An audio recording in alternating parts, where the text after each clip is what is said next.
Good morning, students. Welcome to the biology class. In our previous sessions, we discussed about the microsporogenesis and megasporogenesis, means the formation of pollen grains and ova.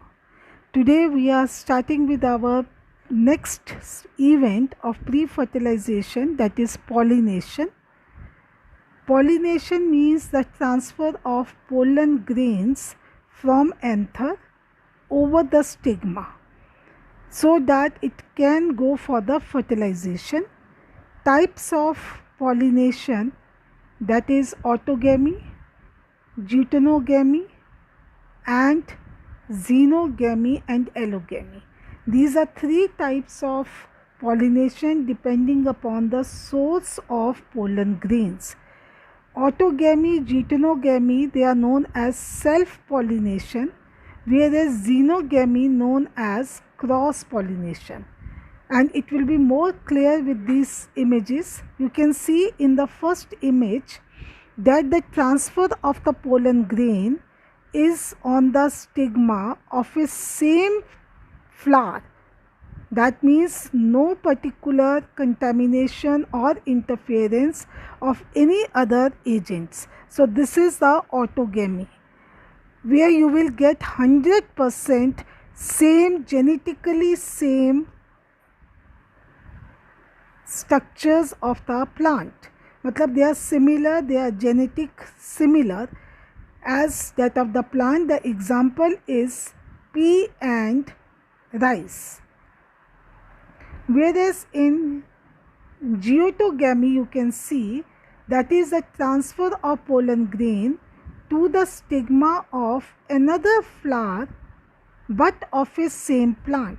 So that may comes under the heading of self-pollination because the flower is of a same species but they transfer. So that means they are being passes with the help of some agents, where the interference may be there, where the other pollen grains may fall.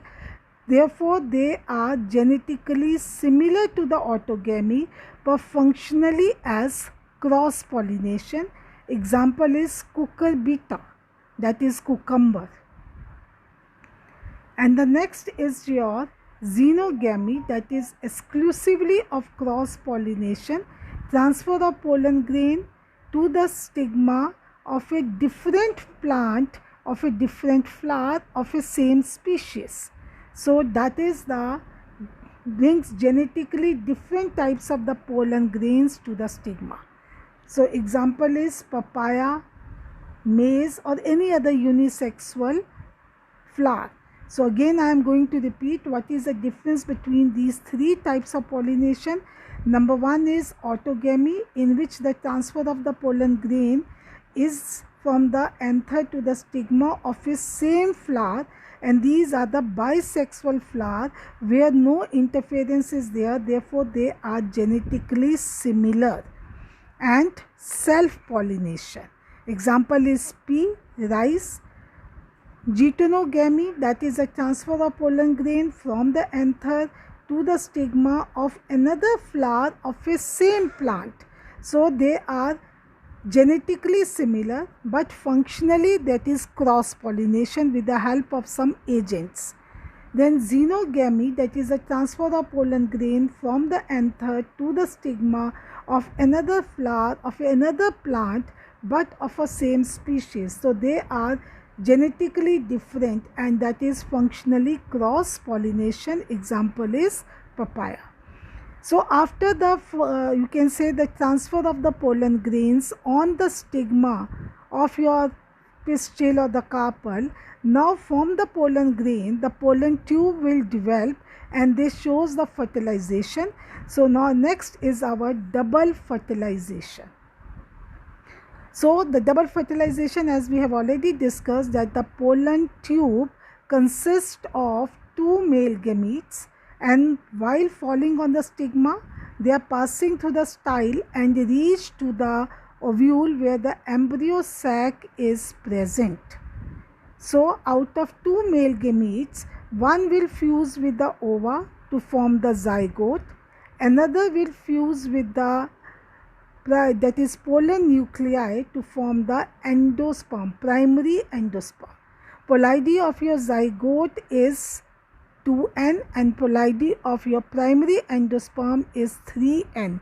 So that's why, as you can see, when the male gamete fuses with the ova, they form the zygote. The process is known as syngamy, matlab fusion.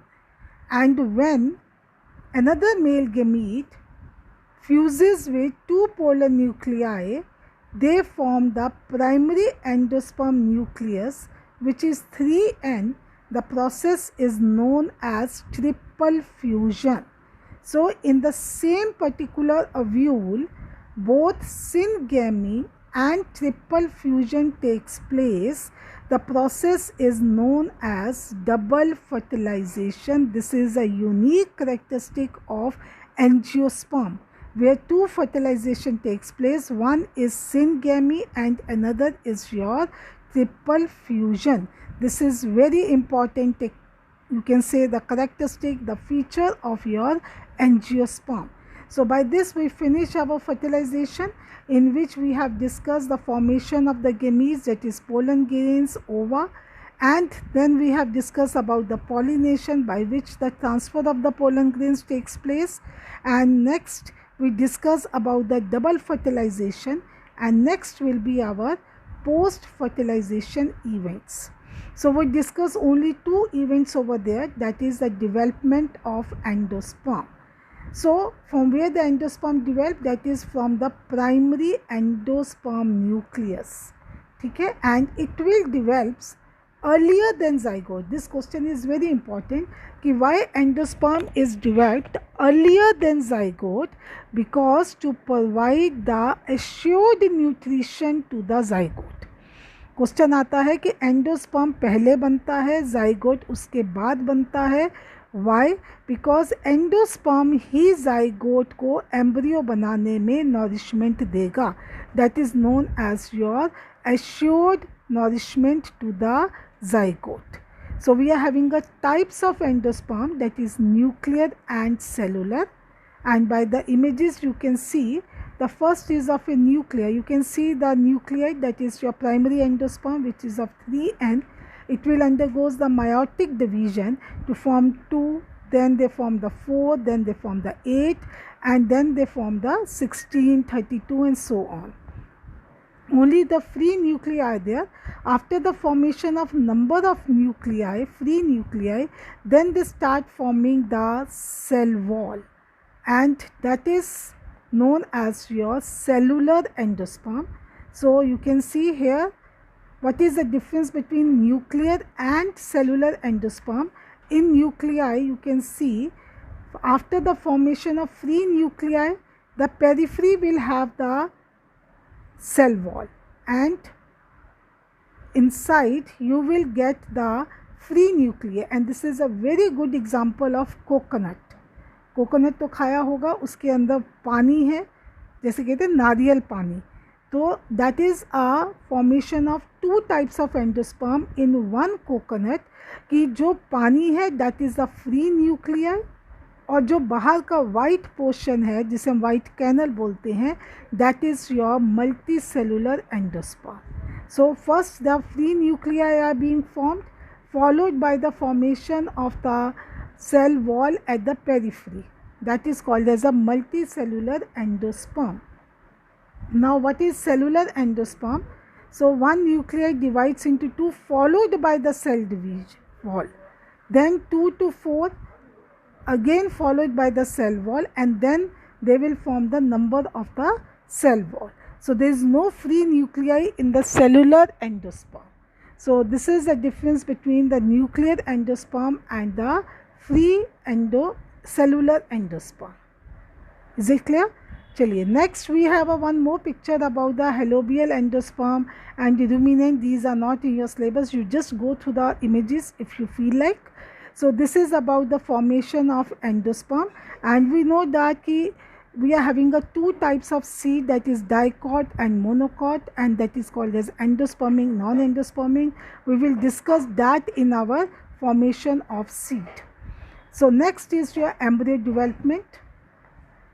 develops from zygote, as we know, and the zygote will get the nourishment from the endosperm. That's why they are being formed a little bit after the endosperm.